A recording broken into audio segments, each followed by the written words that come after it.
Biar jelas. Jadi mulai hari ini kalau mau doanya diijabah, itu harus benar-benar ya, dia ikutin doa tersebut, dia tuangkan kepada Tuhannya dengan penuh keyakinan Tuhannya mendengar. Selama bukan yang haram dia minta, maka Allah akan kasih. Ya, maka Allah subhanahu wa ta'ala akan kasih. Dan Nabi SAW sudah mengatakan, tidak ada seorang muslim di muka bumi berdoa kecuali akan diberikan oleh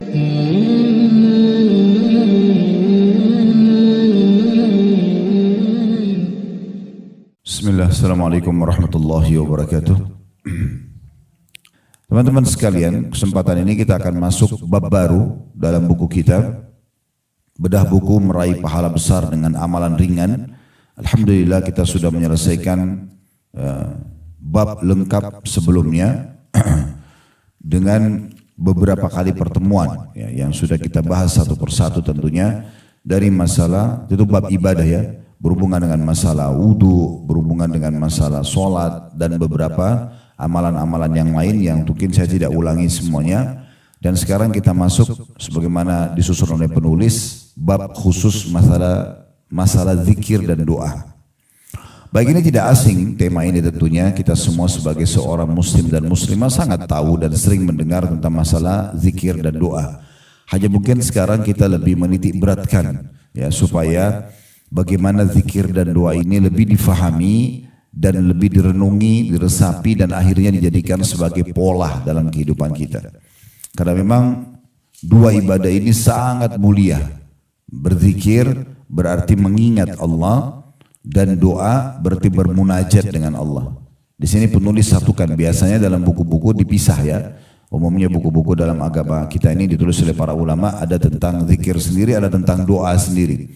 Tapi di sini digabungkan oleh penulis, dan saya melihat beliau dalam bab ini coba mengambil poin-poin yang paling dibutuhkan dalam masalah zikir itu sendiri. Seperti misalnya bagaimana seseorang memahami zikir-zikir yang besar sekali pahalanya, ya, bisa berlipat ganda. Misalnya si A membaca subhanallah, si B juga membaca subhanallah. Bagaimana si A agar bisa mendapatkan lebih banyak pahala daripada si B? Ada yang diucapkan tambahan dalam zikirnya. Ini mungkin banyak luput dari kaum muslimin dan akan dititik beratkan penjelasannya nanti insya Allah. Baik, berzikir ini adalah hal yang sangat baik, ya, hal yang sangat baik. Bahkan ini adalah perbuatan yang menunjukkan tingkat keimanan seseorang. Kapan lisan kita selalu berzikir, menyebut-nyebut nama Allah subhanahu wa ta'ala, berarti menandakan Allah pun sedang menyebut-nyebut kita. Karena demikianlah dijelaskan dalam hadis yang sahih diriwayatkan oleh Bukhari, di mana hadis qudsi Nabi SAW mengatakan, Allah subhanahu wa ta'ala berfirman, kalau seandainya hambaku menyebutku, berzikir kepadaku sendirian, misalnya bapak ibu lagi duduk sendirian sambil baca subhanallah sendirian, maka kata Allah subhanahu wa ta'ala, aku pun menyebutnya di diriku sendiri. Jadi Allah pun sedang menyebut kita di saat itu, makanya Allah mudahkan kita pun berzikir. Artinya lawannya apa? Kalau seandainya ada orang yang tidak berzikir, berarti Allah pun tidak menyebut dia. Dan kalau seandainya dia menyebut-nyebutku di depan halayak umum, tetap di tempat umum pun dia berzikir, majelis ilmu seperti ini tetap disebutkan firman Allah subhanahu wa ta'ala, hukum-hukum yang disampaikan oleh Rasulnya Muhammad sallallahu alaihi wasallam, maka aku pun akan menyebut-nyebutnya dan membanggakan di depan golongan dan halayak lebih mulia daripada halayak yang sedang dia sebutkan, maksudnya para malaikat. Jadi memang zikrullah ini adalah luar biasa. Sampai pernah ada seorang sahabat Nabi itu mengatakan, ya Rasulullah, amalan apa kira-kira yang paling bagus, yang paling mulia, yang menandakan saya ini dekat sama Allah, saya juga ini aman dari siksaannya, maknanya seperti itu. Maka Nabi SAW mengatakan, la yazalu lisanuka ratban min zikrillah, lisanmu selalu saja basah dengan zikrullah. Ali bin Abi Thalib berkata radhiyallahu anhu, bila seorang hamba Allah mudahkan lisannya mengatakan astagfirullah, berarti menandakan Allah tidak ingin menyiksanya. Karena Allah mudahkan dia memohon maaf kepadanya. Karena kalau Allah mau, Allah buat tidak bisa kita berzikir. Berapa banyak orang yang punya kemampuan, lisannya sehat, tubuhnya sehat, tapi tidak bisa mengingat Allah subhanahu wa ta'ala. Zikrullah kalau di mutlak atau disebutkan ya secara khusus, maka dia adalah penyebutan nama-nama Allah Subhanahu wa taala. Ya, subhanallah, alhamdulillah, Allahu akbar, itu namanya khusus, ya, penyebutan khusus. Kalau disebutkan secara umum, maka semuanya yang mengingat Allah adalah zikir. Seperti orang berfikir, melihat penciptaan langit dan bumi, maka itu zikir namanya, ya. Orang duduk introspeksi diri sendiri tentang dosa-dosa yang pernah dia lakukan, dia khawatir nanti Allah hukum, tentang amal-amal soleh yang dia sudah kerjakan, dia coba pikirkan bagaimana meningkatkan kualitasnya, kualitas khusyuk sholatnya, kualitas bacaannya, kualitas sedekahnya dan segala macam. Ini bagian daripada zikir tapi secara global. Tapi kalau diitlakkan secara khusus, dia adalah yang dibasah atau membasahi lidah dan bibir kita dengan menyebut-nyebut nama Allah Subhanahu wa taala. Tentu keduanya kita kejar, ya. Tapi yang sedang kita bahas lebih kepada kekhususan penyebutan lisan di sini. Sementara kalau doa, karena ini kita masih bicara judul dulu ya. Seperti mungkin teman-teman yang ikuti dari awal materi kita, dan hampir semua lebih dari 30 kitab sudah kami bedah ada di playlist YouTube. Pasti kalau kami bedah buku, insya Allah dengan izin Allah, kalau ada judul, maka saya biasanya fokus jelasin judul, karena penjelasan setelah itu sangat berhubungan dengan judul yang sedang kita bahas. Kalau doa, doa itu adalah munajat, menyampaikan curhatnya kepada Allah, itu doa. Jadi kalau curhat itu kepada Allah Subhanahu wa taala, makanya doa itu hanya kepada Allah, enggak boleh kepada manusia. Dia harus hanya kepada Allah Subhanahu wa taala. Dia curhat. Makanya para ulama salaf memberikan contoh kepada kita tentang masalah ini. Dimulai dari Nabi Muhammad SAW. Beliau kalau punya masalah apapun, maka yang paling pertama kata Aisyah radhiyallahu anha beliau lakukan, beliau wudhu, beliau sholat, dan beliau tuangkan semua permasalahannya kepada Tuhannya Allah Subhanahu wa taala. Karena kalau kita sedang memiliki nikmat yang kita rasakan kenikmatannya, yang ciptakan kita Allah, yang ciptakan nikmat itu Allah, yang bisa pertahankan hanya Allah. Dan kalau kita sedang menghadapi masalah, yang ciptakan kita Allah, yang ciptakan masalah itu Allah, yang bisa berikan solusi hanya Allah. Dan kalau mau sederhana, ya, kalau mau sederhanakan permasalahan semua hidup kita ini, apapun yang Bapak Ibu hadapi masalah, sederhanakan. Maka kalau mau disederhanakan, semua inti permasalahan kita adalah masalah kita dengan Tuhan kita Allah Subhanahu wa taala. Kalau ada orang yang senang, orang yang bahagia, hubungan dia sama Tuhannya pasti baik, karena Allah mudahkan buat dia kenikmatan tersebut. Kalau dia hubungannya sama Tuhannya rusak, Allah juga rusak hubungannya dengan makhluk. Jadi banyak orang malah sibuk mencari sebab-sebab di tengah-tengah manusia, padahal sebenarnya masalah dia sama Tuhannya. Allah kadang-kadang menggerakkan pasangannya jadi berubah sikap sama dia, justru kena dosanya sama Tuhannya. Allah buat anaknya berubah sikap dengan dia, justru kena hubungannya sama Tuhannya. Dan seterusnya. Oleh karena itu setiap orang kalau mau sederhanakan masalah apapun, kecil ataupun besar, langsung yang paling pertama introspeksi diri kembali kepada Tuhannya Allah Subhanahu wa taala. Disitulah kita curhat.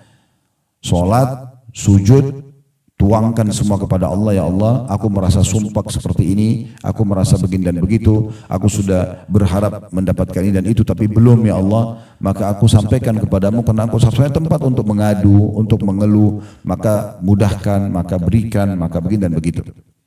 Ya. Kalau sama manusia tinggalkan. Ya. Sekali lagi kalau konsultasi, contoh konsultasi kan jelas. Kalau kita lagi sakit sama dokter, ya, kita mengatakan misalnya, dok saya sakit kepala sudah 3 hari, kira-kira apa obatnya? Nah, itu namanya konsultasi. Tapi kalau dok sebentar, dengar dulu cerita saya ya. Nah ini, saya dari 1 minggu yang lalu makan ini, saya keluar ke sana, saya keluar kota, tidak ada hubungannya. Nanti setelah itu tiba-tiba pulang rumah baru saya pusing. Dokter nggak butuh cerita itu. Itu namanya curhat, salah tempat nih, gitu kan? Nah ini juga sama dengan ustadz sama ustazah juga sama, konsultasi. Suami saya ucapin kalimat talak semalam dalam keadaan emosi, jatuh nggak? Selesai. Nggak usah cerita panjang lebar, gitu kan? Kami jalan-jalan minggu lalu tidak ada apa-apa kok. Terus tiba-tiba nggak tahu ada apa, tiba-tiba saya curiga, saya periksa handphonenya, saya ini dan itu, akhirnya jadi kemana-mana bahas. Padahal sebenarnya pertanyaan cuman jatuh nggak tolaknya, kan cuman itu. Kan? Istri saya suruh pakai jilbab nggak mau. Kira-kira saya udah boleh ceraikan belum? Itu konsultasi namanya. Pasti ustadznya akan mengatakan jangan, dakwahin, doakan misalnya. Tapi kalau dia cerita macam-macam, memang istri saya dari keluarga ini, keluarganya memang tidak pakai jilbab, ini dan itu segala. Ujungnya cuma menanyakan yang pakai jilbab ini boleh diceraikan atau tidak. Kan poinnya itu saja. Maka fokus ke konsultasi. Nah ini yang perlu kita pahami tentang masalah makna doa. Kenapa banyak orang berdoa teman-teman sekalian, dia hanya sekedar seperti, maaf bahasa saya, orang kayak kumur-kumur saja. Yang penting baca doa. Karena dia nggak paham, doa itu curhat sebenarnya. Dia bukan seperti itu kalau dia mau sampaikan. Harusnya hadir hatinya, dia renungi permasalahannya dia apa, lalu dia tuangkan dengan penuh keyakinan Tuhannya dengar dan akan memberikan jawaban. Di situ puncak jawaban doa akan datang. Makanya Nabi SAW mengatakan, Udu'u rabbakum mukinuna bil ijabah. Berdoalah kalian dengan Tuhan kalian dalam kondisi kalian sangat yakin akan diterima. Bagaimana caranya? Ya kita renungi apa yang kita ucapkan, kita fikirkan, kita resapi dengan hati, dengan perasaan kita, lalu kita tuangkan, sampaikan dengan santun kepada Sang Pencipta Allah. Nah disitulah puncaknya, ya karena Allah kata Nabi SAW tidak akan menerima doa, curhatan, penyampaian dari hati yang lalai. Ini dulu masalah definisinya ya, biar jelas. Jadi mulai hari ini kalau mau doanya diijabah, itu harus benar-benar ya dia ikutin doa tersebut, dia tuangkan kepada Tuhannya dengan penuh keyakinan Tuhannya mendengar, selama bukan yang haram dia minta, maka Allah akan kasih. Ya, maka Allah Subhanahu wa taala akan kasih. Dan Nabi SAW sudah mengatakan, tidak ada seorang muslim di muka bumi berdoa kecuali akan diberikan oleh Allah hanya saja melalui salah satu dari 3 tahapan. Bisa Allah berikan langsung. Ya Allah sembuhin penyakit saya. Maka tiba-tiba kita konsultasi dengan dokter, cocok, resepnya dikasih, cocok, sembuh.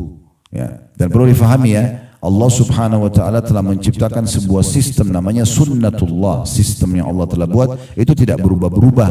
Kayak misalnya kita lagi lapar, lalu kita minta, ya Allah hilangkan lapar saya. Apakah laparnya akan hilang seketika? Tidak.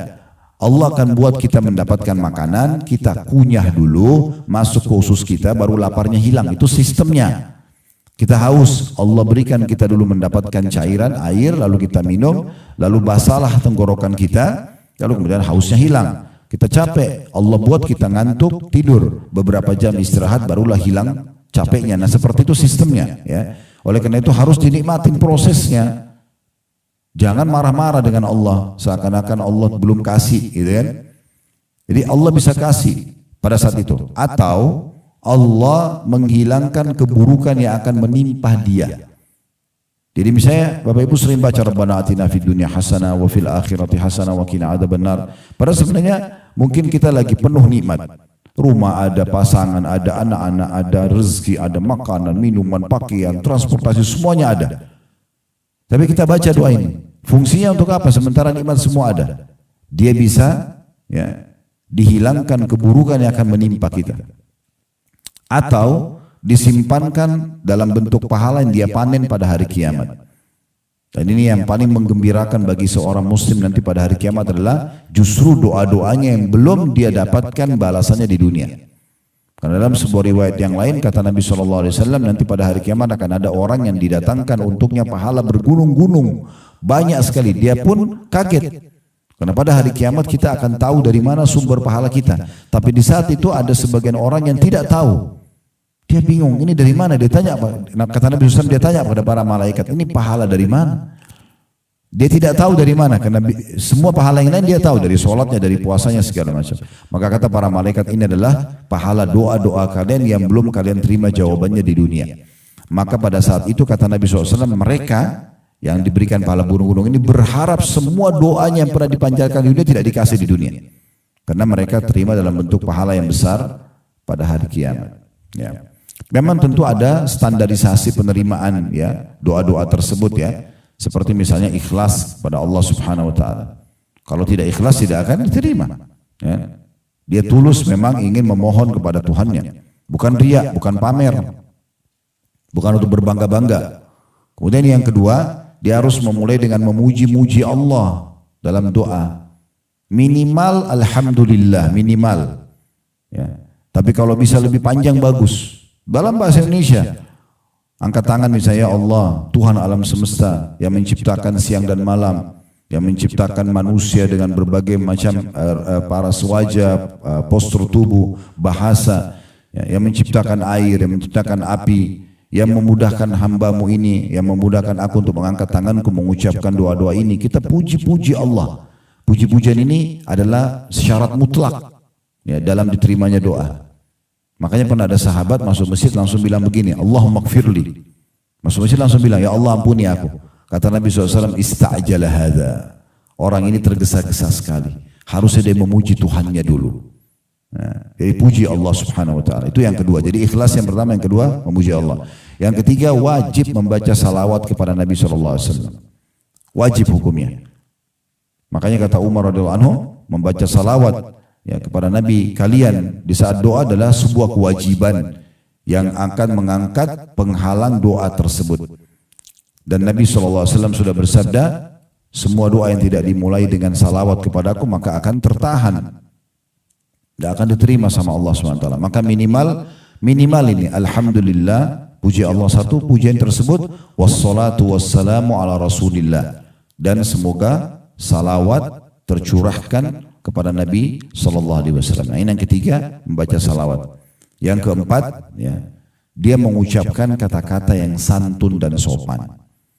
Sebagai contoh misalnya, Nabi Ayyub alaihissalam diuji oleh Allah Subhanahu wa taala 20 tahun ujian dengan penyakit.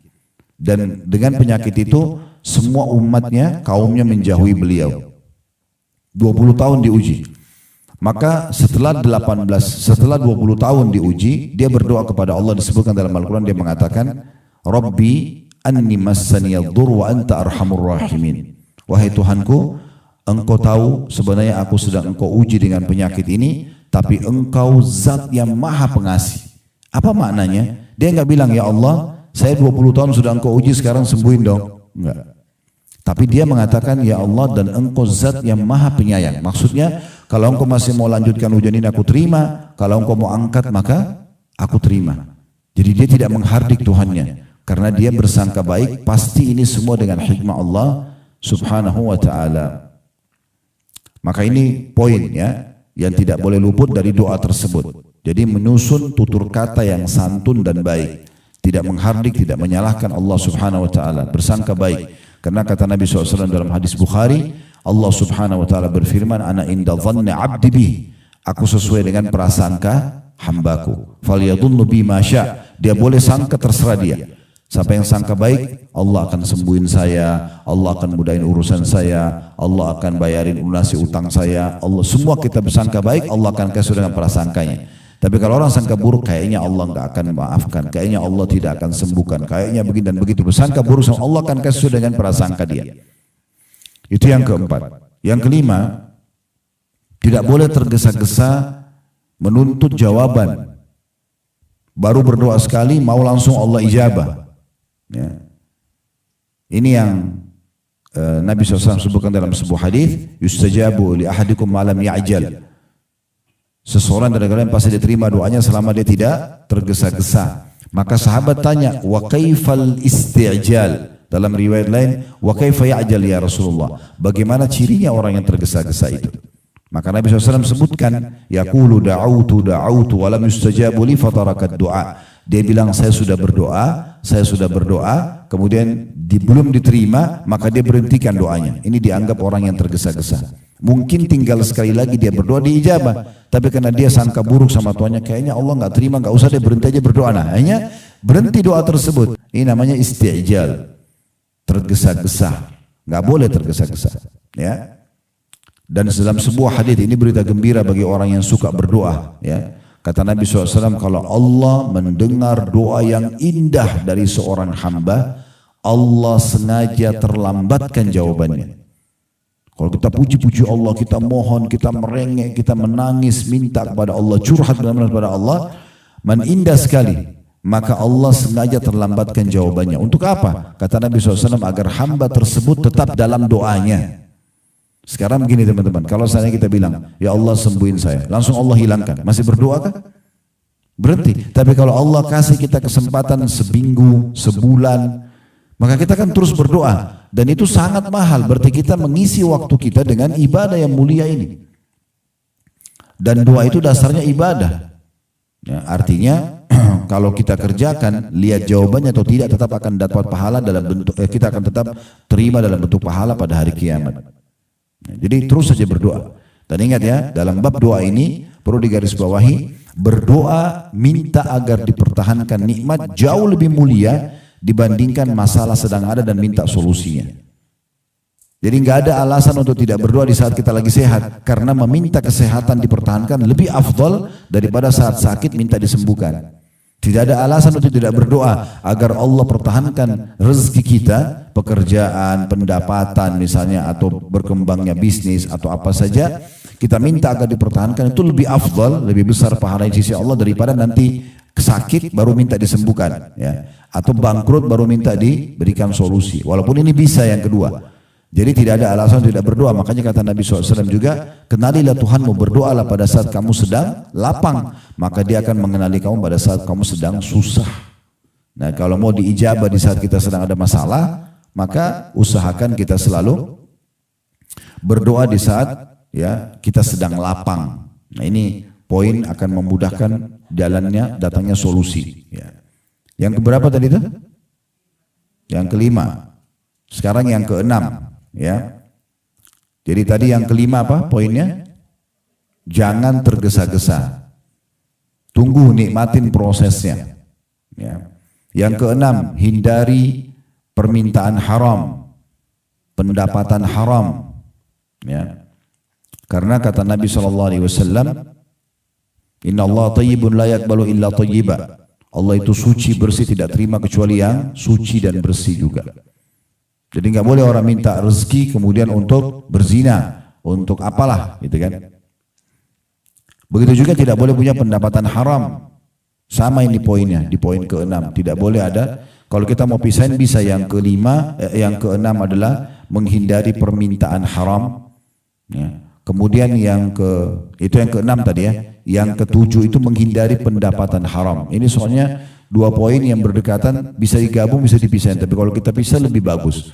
Karena kata Nabi SAW, ya, ada seseorang yang rambutnya kusut, bajunya lusuh, tidak punya alas kaki. Dia mengatakan, ya Tuhanku, bagaimana Allah bisa terima dia? Penampilannya sudah begitu ya, rambutnya kusut, bajunya lusuh, tidak punya alas kaki. Maksudnya orang ini susah banget. Harusnya kondisi begini diterima sama Allah. Tapi kata Nabi SAW, bagaimana Allah mengijabahnya? Sementara makanannya, minumannya, pakaiannya haram. Makanan, minuman, pakaian haram, itu berarti pendapatan kan? Pendapatan. Dan seorang muslim harus lebih jeli, bukan hanya dari dia. Pemberian orang lain pun kalau jelas haram jangan diterima. Karena akan bermasalah buat dia, gitu kan? Dia sudah tahu ini sebenarnya hasil perzinahan, hasil riba, terus dikasih makanan lalu dimakan sama dia. Berarti dia sengaja memasukkan yang haram, dia tahu. Kalau kita tidak tahu beda, hukumnya hukum umum namanya. Ada orang kirim makanan kita tidak tahu, kita baca bismillah makan, kita tidak tahu kalau itu dari haram. Tapi kalau kita sudah tahu nggak boleh, karena akan berpengaruh pada doa kita. Ya. Masuk dalam masalah ini juga, ya, tidak boleh, ini mungkin poin setelahnya yang ke-8 ya, tidak boleh memutus silaturahim. Karena penyebab ditolaknya doa terputusnya silaturahim. Kata Nabi SAW, diijabah doa kalian selama tidak ada sesuatu yang haram dan memutuskan silaturahim. Kayak misalnya putus hubungan sama orang tuanya. Orang tua masih hidup tapi tidak pernah sama sekali bakti. Ya. Kadang-kadang ada di antara kita subhanallah bangga sekali kalau temannya telepon atau sahabatnya, bahkan ditunggu teleponnya setiap hari, tapi kalau ibunya sama ayahnya yang telepon buru-buru. Bahkan kalau perlu nggak usah dijawab. Gitu kan. Padahal itu puncak diterimanya ya doa-doa kita.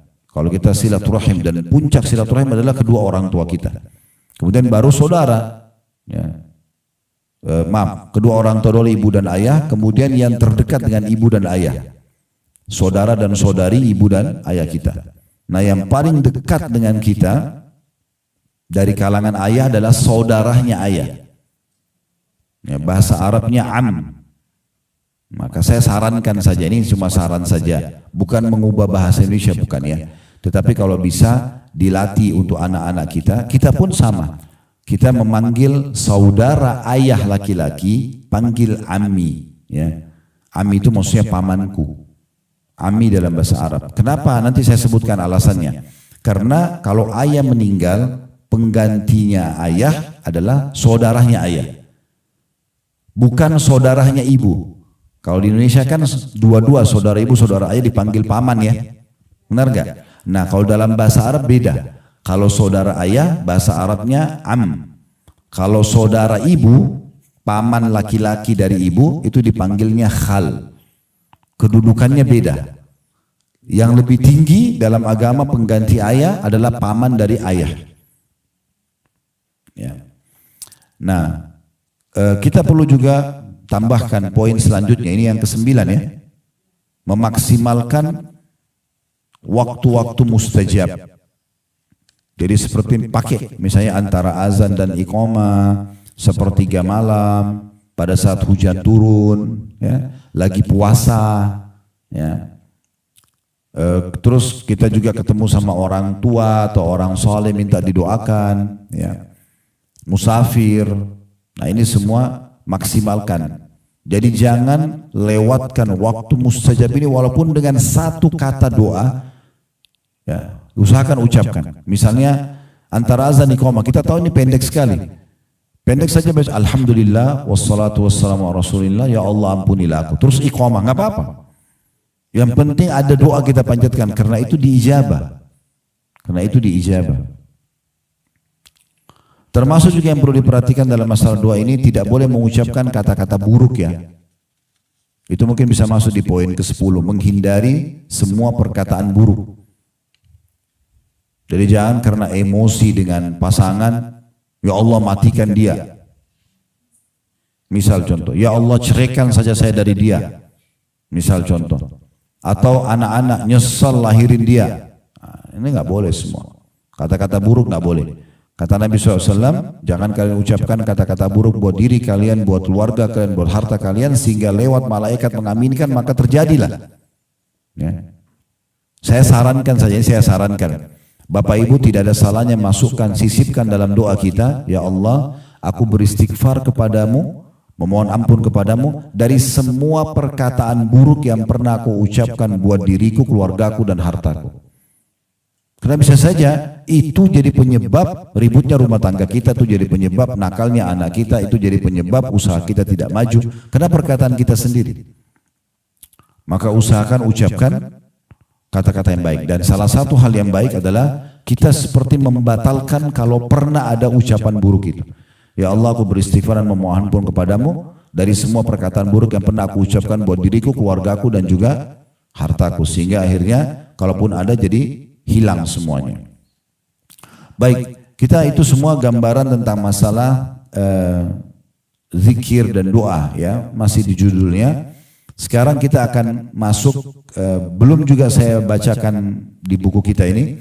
Ada satu buku saya rekomendasikan, teman-teman usahakan milikin, ini kumpulan zikir dan doa sehari-hari. Ditulis oleh Syekh Sa'id bin Wahab Al-Qahtani. Buku ini bisa dijadikan, saran saya ini, dijadikan sebagai hadiah pernikahan ya. Karena bukunya sangat bagus, ada 132 doa di dalamnya. Nah, buku ini sudah dicetak juga, tentu kami juga sudah cetak dari Pustaka Ibnu Zaid, teman-teman bisa dapatkan. Dan kalau mau misalnya ada acara perkawinan, kemudian mau dikasih di lembaran depannya mungkin ini adalah acara pernikahan fulan dan fulana, itu tidak ada larangan untuk menulisnya. Walaupun sebenarnya kalau dihindari lebih bagus ya, supaya jangan riak. Tapi ada orang kasih souvenir kadang-kadang nggak jelas. Tapi kalau buku kan bagus gitu kan. Dan harganya tidak seberapa contohnya. Atau kalau ada rezeki dibeli buku ini 40, 50 piece, 100 piece. Lalu kalau kemana-mana bawa kasih hadiah. Mampir di satu mall, di musola titipin satu. Ketemu sama teman kasih, ini hadiah dari saya ya. Ketemu sama siapalah orang dikasih ya. Itu sangat bagus. Lebih ada, mau lebih bagus lagi, nanti ada bab sendiri kita bahas nanti, bab tentang sedekah. Itu juga kita ikutkan, misalnya buku ini dimasukin dalam satu mukena misalnya ya. Mukena itu selalu kita bagi-bagiin ke orang, tidak harus juga mahal. Atau kalau laki-laki mungkin sarung, baju koko, itu sangat bagus. Nah di awal-awal buku ini saya bacakan karena saya lihat menarik sekali, beliau tulis tentang masalah keutamaan berzikir. Salah satu yang saya selalu ingatkan diri saya dan saya ingatkan jemaah, kalau mau rajin mengerjakan satu jenis ibadah, usahakan mencari tahu tentang janji Allah di ibadah itu. Bapak Ibu kalau mau sedekah, jangan sedekah sampai sudah tahu dapat apa kalau sedekah. Mau sholat duha, jangan sholat duha sebelum sudah tahu apa saya dapatkan kalau saya sholat duha. Jadi kita tahu, oh saya kerjakan ini dapat itu loh. Dan memang semua ibadah tidak terkecuali yang Allah perintahkan, kecuali pasti ada janjinya. Nggak ada yang tidak ada janjinya. Maka dengan tahu janjinya, oh saya kalau sholat duha dapat ini, sholat malam dapat itu, misalnya saya sedekah dapat ini, bakti orang tua dapat itu, haji dan umroh, berdoa dan segala macam, kita jadi termotivasi untuk mengerjakan, sekaligus juga kita dapat ya satu resep luar biasa untuk konsisten, untuk istiqamah menjaganya. Karena setiap kali kita mau mengerjakan, kita jadi teringat keutamaan yang akan kita dapatkan.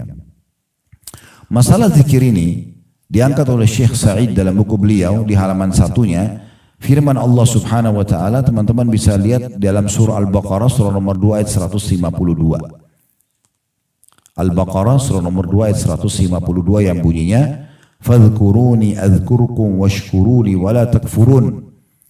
Kata Allah Subhanahu wa taala, karena itu ingatlah selalu kepadaku, niscaya aku ingat pula kepadamu. Orang yang suka berzikir berarti Allah pun ingat kepadanya. Ya, sudah saya jelaskan tadi pembukaan kita ya. Maksudnya Allah mengingat itu dalam kurung dengan memberi rahmat dan pengampunan kepada hamba itu. Dan bersyukurlah kepadaku, selalu berzikir mengatakan alhamdulillah, serta jangan kalian kufur atas nikmat yang aku berikan. Kemudian dalam surah Al-Ahzab, surah nomor 33 ayat 41. Di ayat 35 dulu ya. Ayat 35 bunyinya, وَالذَّاكِرِينَ اللَّهَ كَثِيرًا وَالذَّاكِرَاتِ أَعَدَّ اللَّهُ لَهُمْ مَغْفِرَةً وَأَجْرًا عَظِيمًا.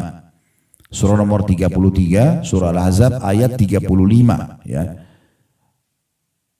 Laki-laki dan perempuan yang banyak berzikir kepada Allah atau menyebut nama Allah, maka Allah menyediakan untuk mereka, dapat apa orang banyak berzikir? Nah ini, jadi kita tahu, oh saya dapat itu rupanya ya kalau saya buat. Nah, itu pengampunan dan pahala yang agung, pahala yang melimpah banyak.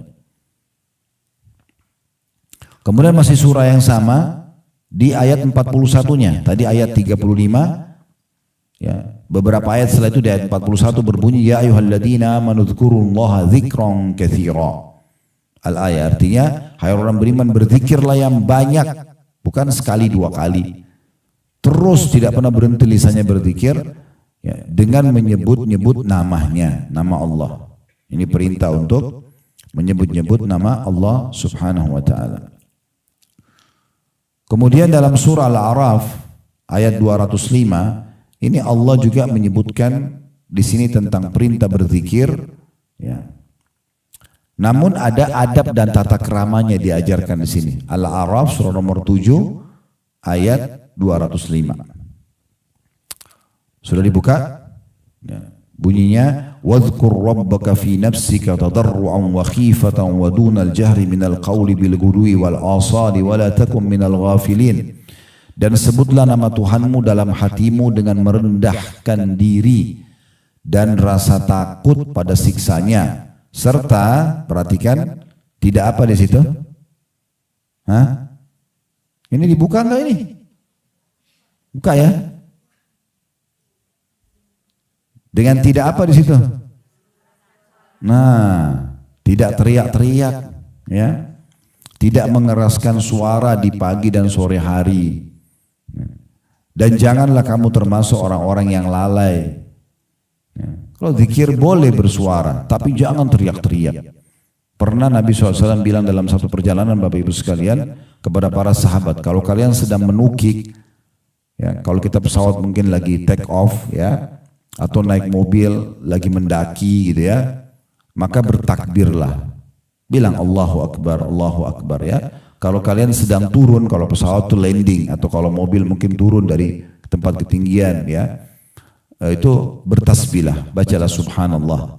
Rupanya ada satu sahabat karena semangatnya, dia waktu kudanya lagi naik ke atas gurun gitu, gundukan tanah di padang pasir waktu pulang dari peperangan, dia teriak Allahu Akbar, suara keras. Maka Nabi SAW panggil. Nabi mengatakan jangan kau keraskan suaramu karena zat yang sedang kau sebut tidak tuli. Kau usah teriak-teriak. Gitu kan? Nah begitu juga Nabi SAW pernah waktu membawa pasukan masuk ke wilayah Khaybar pemukiman orang-orang Yahudi yang diserang oleh Nabi SAW waktu itu. Kalau tidak salah jaraknya sekitar 180 km dari kota Madinah, kurang lebih lah ya. Itu para sahabat waktu lihat pemukiman dan benteng Yahudi, mereka semangat sekali. Kenapa? Karena Nabi SAW sudah janjikan, ini Khaybar akan takluk. Dan harta rampasan perang akan banyak didapatkan dari situ. Maka para sahabat melihat itu sambil teriak-teriak, Allahu Akbar, Allahu Akbar. Ini di medan perang loh ini, teriak-teriak, semangat. Maka Nabi SAW panggil mengatakan, jangan kalian teriak-teriak. Yang kalian sedang panggil seru ini tidak tuli. Boleh takbir, tapi jangan berlebihan.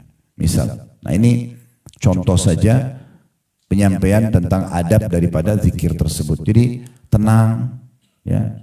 Apa kata Nabi SAW zikir habis sholat? Siapa yang membaca subhanallah 33. Alhamdulillah 33. Allahu Akbar 33.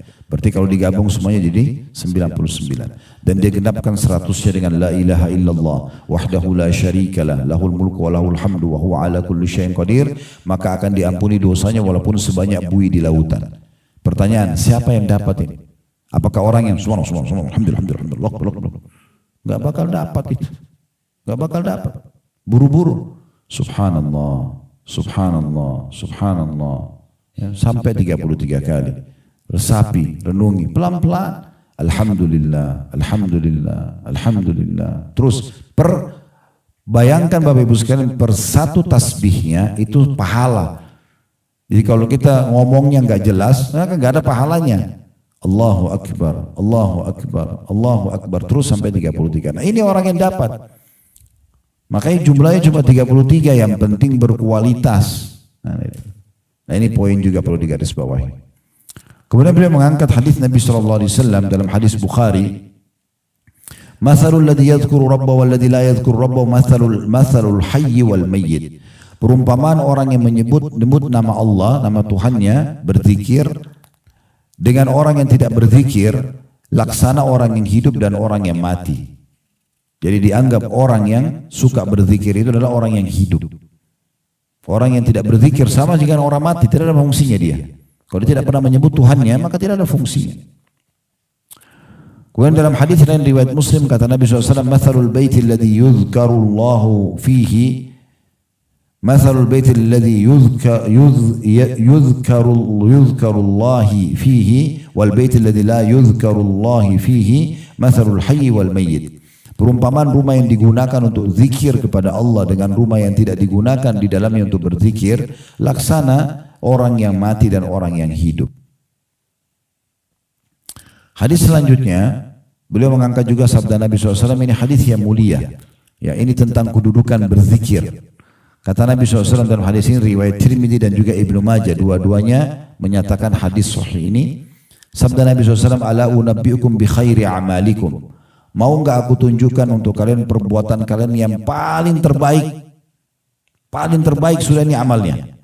Wa azkaha 'inda malikikum, dan paling suci di sisi raja kalian Allah. Nih, yang paling baik dan paling suci.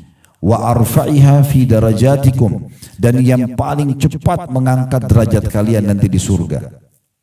Wa khairi lakum min infaqiz zahabi wal warq, dan lebih baik juga, lebih besar pahalanya daripada kalian berinfak dengan menggunakan emas ataupun perak ataupun juga uang kertas, ya.